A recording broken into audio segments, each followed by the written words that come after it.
We are live at a press conference here in Chicago, Illinois, where we hear that any minute the Nostalgia Critic is going to make a public appearance addressing his last video. For those who are unaware, the Nostalgia Critic posted a Let's Play of Bart's Nightmare last week, which was considered by many to be so horrendously unfunny that they'd rather shove a needle factory up their scrotums. And here is the Nostalgia Critic preparing to explain his actions. Hello everyone, I'm the Nostalgia Critic. I remembered, so you don't have to. They allowed me a short amount of time out of the Internet State Penitentiary.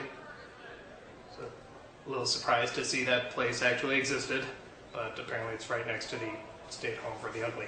So, they allowed me a short time out to answer your questions addressing the video I did last week. Yes. How does it feel to know that you've made the absolute worst Let's Play to ever be put on the internet? Bad. Definitely bad, but hopefully I can make some more funny videos and move on from there. Yes. I had a robber break into my house, kill my wife, and eat my children. He's not as bad as you. Thank you for that, and I am very sorry for your loss. Don't give me your pity. Yes. Melvin, the brother of the Joker, Emo Jones, this recent Let's Play, Nazi Germany. That is all. Okay, if we could keep the questions to actual questions, that'd be fantastic. Yes. How do you account for this travesty among the world? Look, when everything is said and done, at the end of the day, I just made a bad video. Inexcusable! Your fans deserve better, Mr. McCritic! Sure, you tried something new, it didn't work, it bombed like mad, but now you deserve to give your fans something better! I mean, I liked it. I thought it was the greatest video I ever saw in my life. But you owe your fans something better! Well, I'll tell you what. Why don't I do a positive review of a movie that a lot of people seem to enjoy? Oh, you mean like James and the Giant Peach? James and the Giant Peach? That hunk of cinematic brilliance?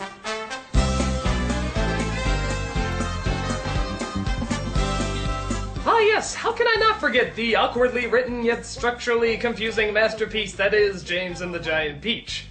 Not that there's anything wrong with that. It's not like the film did poorly at the box office but got a surprising cult following over the years. Or that the critical reaction at the time was lukewarm at best, but recently is being declared as a timeless classic. It's not like my need to please the masses is going to affect my opinion in any conceivable way. I'm just going to praise it for the wonderful family romp that it is. Really? So for those who don't know, the film is based on the book by Willy Wonka author Roald Dahl, and directed by famous stop-motion director Henry Selick, who also directed The Nightmare Before Christmas. As you can see, his stop-motion has clearly gotten better. Good God, they look like actual fucking people! Look! That cloud looks like a camel. And that one over there looks like a train engine. And that one looks like a crappy CGI effect. I mean, a good CGI effect.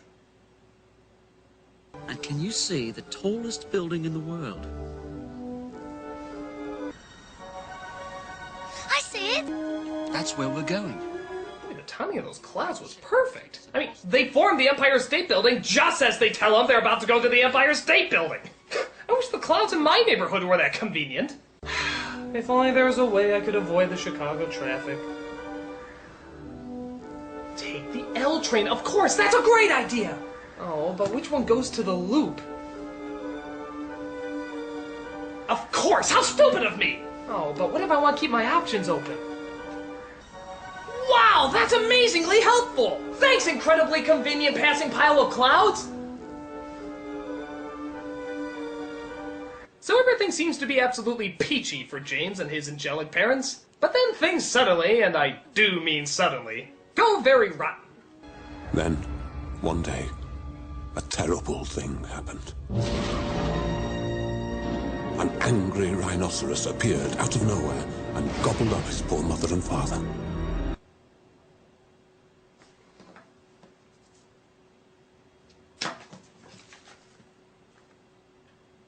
An angry rhinoceros appeared out of nowhere and gobbled up his poor mother and father.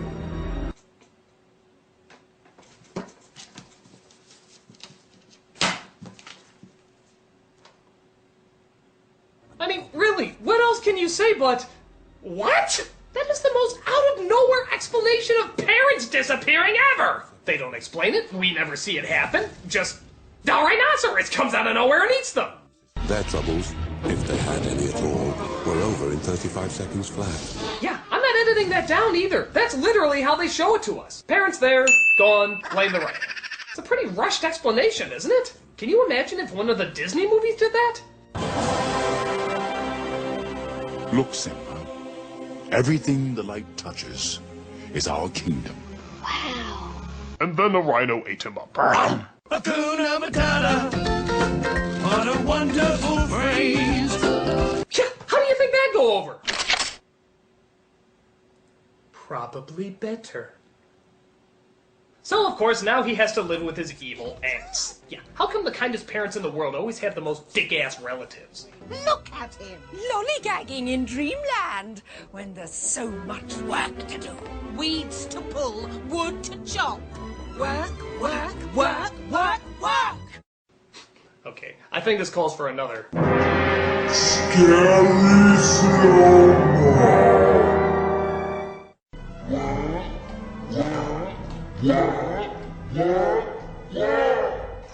Oh, Jesus Christ! I wonder if they used that picture for their email greetings.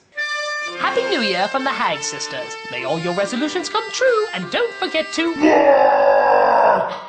So this is Aunt Sponge and Aunt Spiker. You know, when you name your kids that, aren't you just begging for them to turn out like this? They're played by British comedians Joanna Lumley and Miriam Margolyes. And in keeping with England tradition, they give the best British confidence build-up they can muster. Get these stupid dreams out of your head and get back to work! He never even saw that rhino coming. That rhino. And the beast will get you too. Now, in any other movie, I'd say these two were as strongly constructed as a bomb shelter made out of popsicle sticks. But in this movie, it works. Because I really want you to like me right now. So as James gets back to work, he can't help but hum a merry little tune. My name is James. That's what Mother called me. Wow, what horrible lyrics, what a bland tune, what totally forgettable melody. This can only be the work of... That's right, Randy Newman wrote these songs. Oh, and just like his other work, it's lame, annoying, repetitive, unoriginal, inspiring, charming, wonderful piece of music that I expect from such a musical genius. I mean, how can you not love such emotionally packed lyrics like, my name is James, that's what Mother calls me, my name is James, so it's always been. That's ingenious insight, isn't it? I mean, here I thought James, as in James and the Giant Peach, was referring to somebody else. But nope, this song points out that it's the James right in front of us and not a James in another town or country. And the fact that he explains it's his mother that named him is also very important. Because we could have made the horrible mistake of thinking his father named him. But no, this incredibly crucial lyric points out that it was in fact his mother. Oh, I wonder what other incredible insight they're going to give us. Sometimes I forget when I'm lonely or afraid. Then I'll go inside my head and look for James. Well, that obviously explains itself. I don't have to explain it for you. So as James is admiring what a beautiful set-out it is today, he suddenly comes across the late Pete Postlethwaite, playing what looks like a time-traveling Captain Crunch. Oh, don't be frightened, James. I mean you no harm. How do you know my name? I know more than just your name. I know your pants size, too. Just let me have that! Just let me have that! So he gives him a bag of kryptonite pasta that he claims can make all his dreams come true. But what are they exactly? 1,000 long, slimy crocodile tongues, boiled in the skull of a dead witch for 20 days and 20 nights. Add the fingers of a young monkey, the gizzard of a pig, the beak of a parrot, and 3 spoonfuls of sugar. And a puke lunch in a pear tree. The only downside is he trips and lets it fly all over the place. Wait! Flubber! Here he is. Eat up, you little worm. The two ants are angry, of course, because that's the one note they've been given, when they come across an amazing discovery. Look, a peach. There, on that branch. Why, that old tree's never had so much as a blossom on it, let alone a... Well, I'll be blowed. I'm good. But the peach apparently has the power to keep on growing until it finally transforms into Garfield's anus. The ants, of course, seize the opportunity to make a buck off of this and start charging money for people to see it. Oh, photographer. God, it's like someone put clown makeup on the crypt keeper. And don't even think of going near our peach. Remember, they never did catch that rhino. So while James is out doing what else? Work, work, work, work, work! He comes across one last piece of nuclear snot that allows him to climb inside the peach and apparently change his appearance. So it turns out the glowing turtle semen made a bunch of the bugs bigger and able to talk. And it turns out that they all coincidentally want to go to New York. But they have to hurry fast or else the two evil aunts will come across them.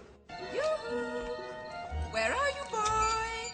I think I hear a rhino out here. Wait, they really like playing that rhino card, don't they? For something that was vaguely explained in a millisecond, they sure do bring it up a lot.